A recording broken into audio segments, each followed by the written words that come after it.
ठीक है आलो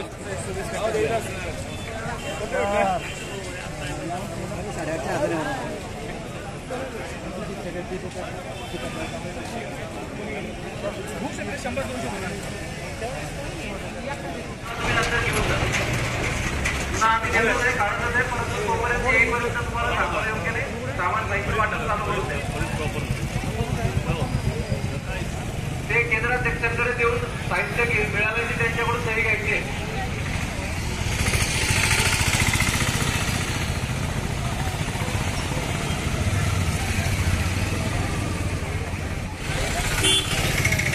मतदान केंद्रावरच्या महिला नियुक्त केलेल्या आहेत. त्यांनी त्यांच्या बूथजवळ थांबायचं. त्यांच्या मतदान केंद्राचे नंबर नोट केलेले आहेत तिथे थांबायचं. अध्यक्ष जे असतील त्यांच्याशी संपर्क साधायचा आहे. मतदान जे शिपाई दिलेले आहे त्यांनी त्यांचे जे केंद्राध्यक्ष आहेत